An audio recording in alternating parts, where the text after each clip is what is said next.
আপনি দেখছেন news now, আমরা জানি কোনটা খবর। मुख्यमंत्री डॉक्टर मानिक शाह ने कहा कि जो लोग सरकार के साथ मिलकर भी अशांति और अराजकता फैलाना चाहते हैं उनके नाम लिस्ट करके दिल्ली भेजा जा रहा है। मुख्यमंत्री डॉक्टर मानिक शाह ने यह बात कल्याणपुर हत्याकांड की 29वीं बरसी पर आयोजित एक श्रद्धांजलि सभा में कही।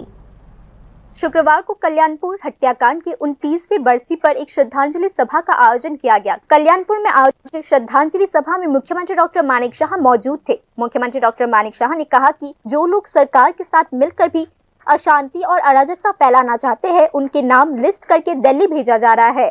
सीपीआईएम के बदमाश मौथा में शामिल हो चुके हैं। मुख्यमंत्री डॉक्टर मानिक शाह ने यह भी कहा कि वे ही अब पार्टी के फ्रैंकेस्टाइन बन चुके हैं। যে আমাদের যে লোকাল পার্টি যারা আছেন আমাদের জনজাতি গোষ্ঠীর তাদেরকে আমি সম্মান করি, কিন্তু তাদের এখনো যদি সঠিক জ্ঞান না আসে তাদেরকে আমি রাস্তা দেখাচ্ছি যে কিভাবে আপনাদের সাথে এত যে আপনারা বলেন আপনাদের প্রচুর লোক আপনাদের সাথে প্রচুর লোক এসেছে, এগুলো কারা আপনারা নিশ্চয়ই জানেন কারা।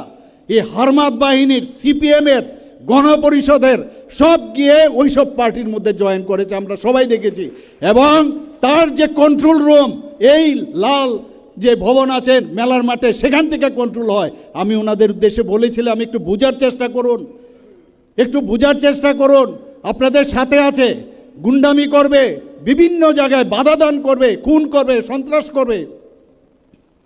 এদেরকে আপনারা চিন্তা করুন। ফ্র্যাঙ্কেনস্টাইন হয়েছে এখন, ফ্র্যাঙ্কেনস্টাইন হয়েছে, ওনাদের কথা এখন শুনেন না ওনারা। আর আমি বলেছি যে সবার লিস্ট কিন্তু হচ্ছে, সবার লিস্ট হচ্ছে কে কি করছে।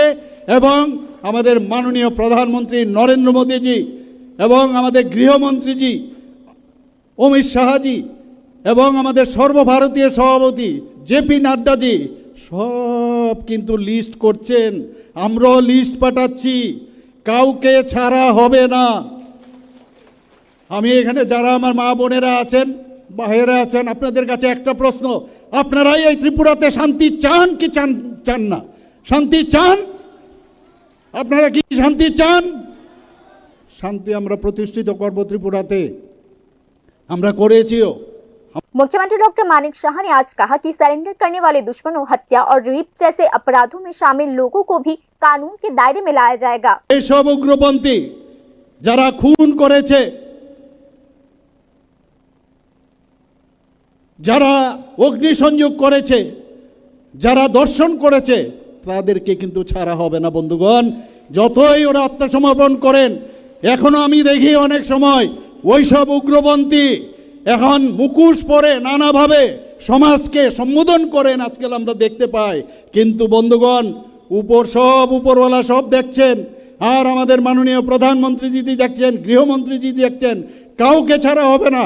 আমি আপনাদের সামনে বলছি আমার যথাসাধ্য আমার সরকার এবং আমাদের মন্ত্রিসভার সদস্যদের নিয়ে এবং আমাদের পার্টির সমস্ত যারা কার্যকর্তারা আছেন তাদের নিয়ে আমরা অবশ্যই তাদেরকে শাস্তি দেওয়ার যা যা দরকার আমরা করব বন্ধুগণ।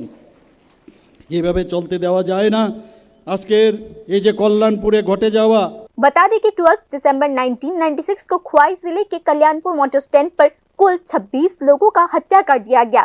यह राज्य के इतिहास में एक सबसे बेरहम हत्या मानी जाती है, जिसका संबंध उस समय की लेफ्ट फ्रंट सरकार के दौरान चरमपंथी से बताया जाता है। रात के अंधेरे में ऑल त्रिपुरा टाइगर फोर्स या एटीटीएफ के मिलिटेंट्स ने आम लोगों के घरों में आग लगा दी। जब वे बचने के लिए घर से बाहर निकले तो मिलिटेंट्स ने उन पर अंधाधुंध फायरिंग स्टार्ट कर दी।